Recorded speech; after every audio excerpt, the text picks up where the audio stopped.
Hi, everybody. Not sure if you can hear me. This is my first time doing a YouTube video, so bear with me. I'm technologically challenged. For those of you who don't know me, my name is Kristine Steinour, and I, by trade, am a licensed professional counselor.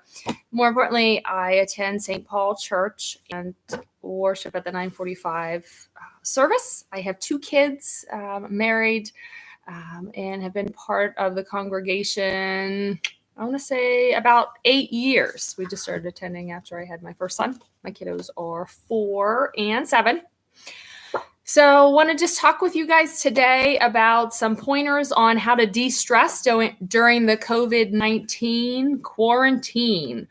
Just realized that rhymes. That wasn't supposed to be, but cool. We know that God tells us he will not leave us nor forsake us, and he is with us through this all, guys.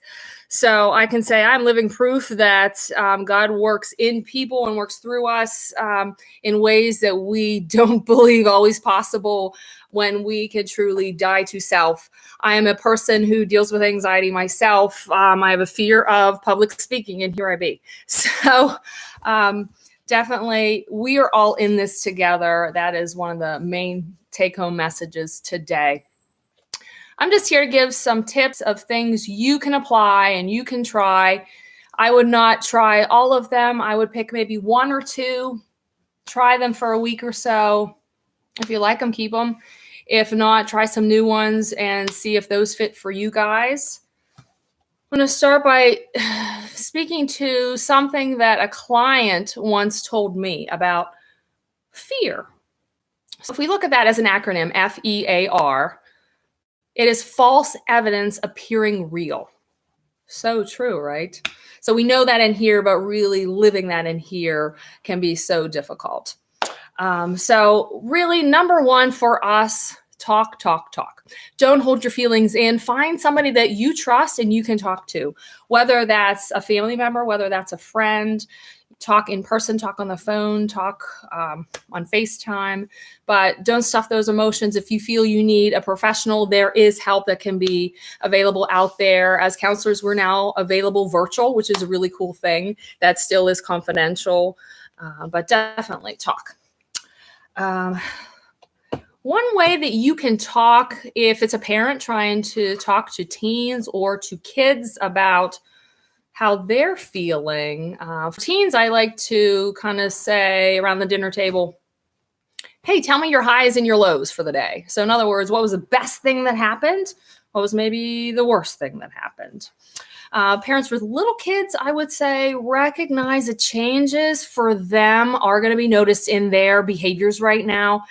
They are creatures of habit. We all are creatures of habits. And they're cooped up around siblings more, and so expect that they're going to be a little bit more whiny and such. And this is kind of how they express their emotions right now. But you can even talk to them and say, hey, buddy, what's the best thing we did today?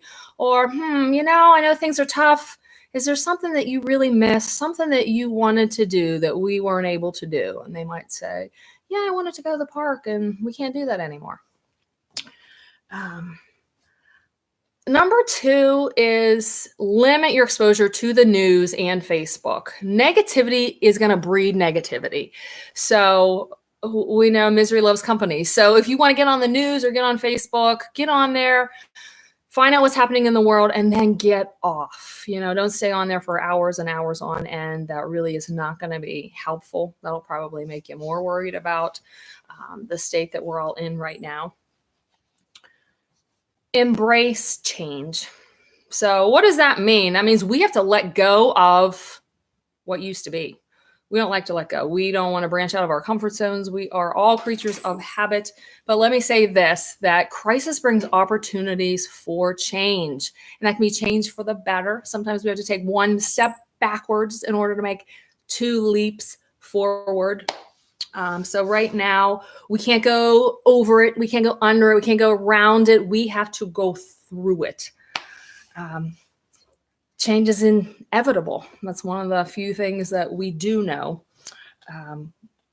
Once we go through something stressful, something traumatic in our lives, we never go back to who we once were. That being said, we have to create what's called a new normal. What is a new normal? That's the million-dollar question. New normal for you. So your normal is not going to look the same as my normal. It's not going to look the same as somebody else's normal. And don't compare yourself to anybody else. Your journey is your journey. So we are all in this time of new discovery. So an example for an adult. Maybe you are learning for the first time ever how to work from home. And that might mean you don't have all the resources that you did. Maybe that means your productivity standards are going to be different. Don't expect perfection. It just being okay has to be perfection for now. Parents with kids, maybe you for the first time ever are homeschooling, and that's great. Don't buy into all the pressure that it has to be 8 hours a day and that you're a teacher and, give it your all. Your kid, what works for them, what doesn't.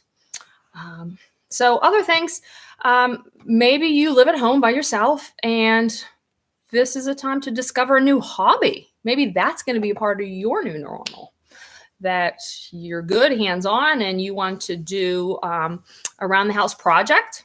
Great. It can be a really good time to find a new hobby, to read, take up a craft.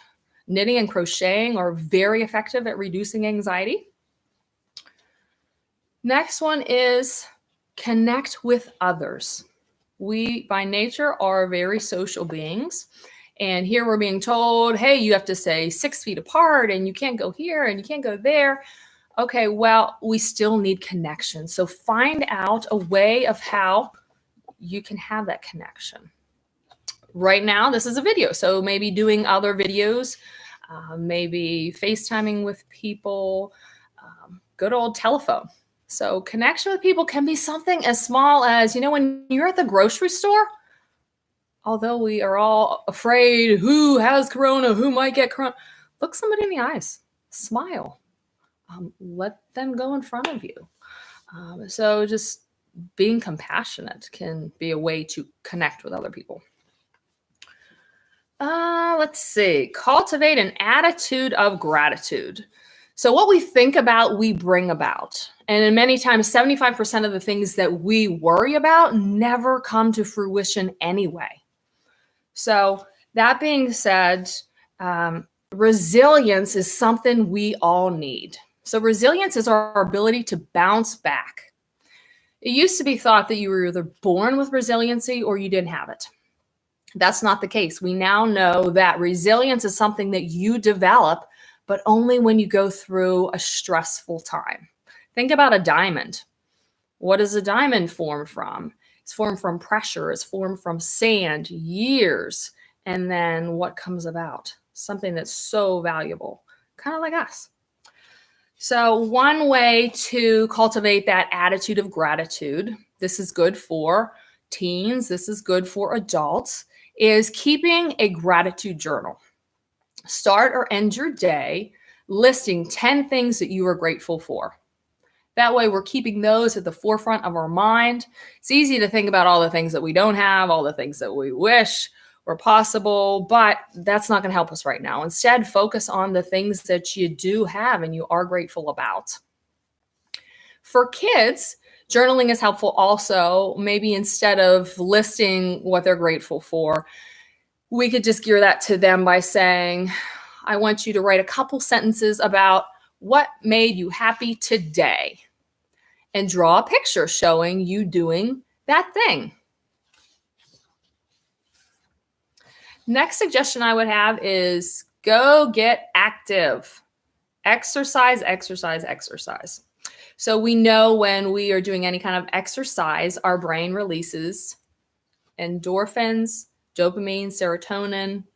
In a perfect world, we want to shoot for 30 minutes, 4 to 5 days per week. We know this is far from a perfect world. So if you're able to get out there and do more than that, good for you. If you're only able to get out there and maybe do 15 minutes here or there, that's still going to have benefit for you. So that could be walking, hiking, riding a bike. If it's a rainy, yucky day, A suggestion I have is adults go to YouTube. Find videos that are exercise videos, Zumba videos, yoga, etc. Parents with kids, there is a really great resource. You may or may not already be familiar with it. It's called Cosmic Kids Yoga. They have different story plots and costume that the instructor wears. They're about 20 minutes long. One, for example, is Frozen. They have one that is Star Wars, one that is Minecraft. And the poses are pretty simple, but the kids generally really like it, and that will hold their attention for about 20 or 30 minutes. Again, called Cosmic Kids Yoga. Next suggestion I have is be mindful. What is mindfulness, you ask? Mindfulness is how we are in the here and now.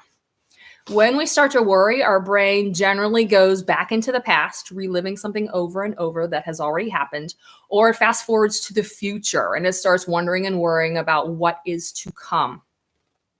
When we're mindful, we are being content with this moment, focusing on our breath. So there are a couple ways that we can practice mindfulness, because we know to get through this crisis, we really need to just take one day at a time. God gives us enough grace for this day. So one exercise I teach to adults is the 5, 4, 3, 2, 1 method. So here and now, stop, and you would say, what are 5 things that I see? Maybe you see your cup of coffee, a lamp, you see the TV, and so on. What are 4 things that you feel? It could be you feel hot, you feel cold, hungry, tired. It could be a texture thing. I feel my shirt is smooth. It could be my chair is soft. It could also be I feel content. I feel happy. I feel stressed. Next is 3 things that we hear. Might be I hear the heater. I hear an airplane. I hear a car driving by. 2 things that you smell. I smell my perfume.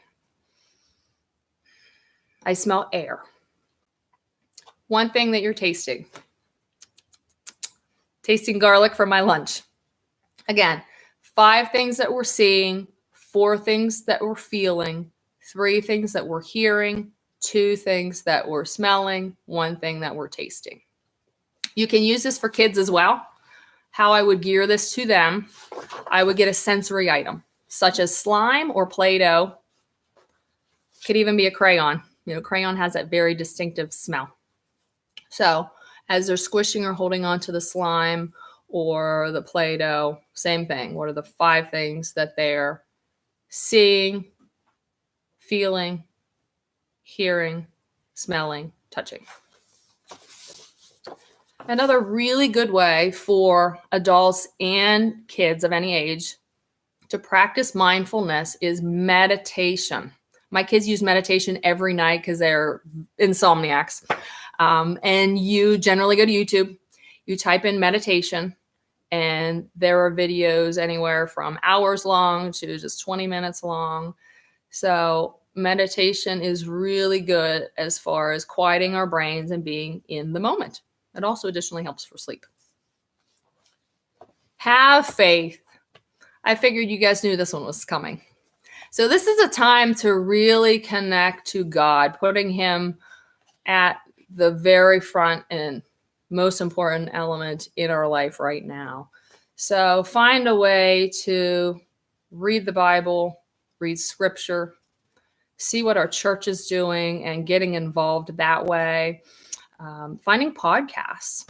I just happened to turn on the TV today and Joyce Meyer was on and she was talking about being in the wilderness. And I thought, what a powerful message today as we're all feeling in isolation and we feel like we're out in the wilderness.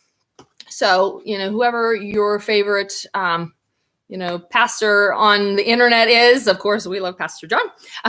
On those days where he's not available to preach to us, we're able to find other resources as well. So definitely dive into that. Volunteer. A great way to get us off of our minds is to get out there and help. There's always something that needs to be done, a life that can be touched. So you can really contact St. Paul, see what they're doing, see what they need. It might be help with the food pantry. It might be reaching out to Homebound, or see what our community is in need of. It could be donations. So God uses all of us, and he helps us help one another. And that's why I felt so compelled to want to do this. Really want to be available to any of you if I can answer any additional questions. I thank you for listening, for giving me this time and opportunity. And I leave with you two final scriptures, ones that you already know. Matthew 6:34, therefore do not worry about tomorrow, for tomorrow has enough worries of its own. And Proverbs 3:5, trust in the Lord with all your heart and lean not on your own understanding. Thanks, guys, for tuning in. Be well. Bye-bye now.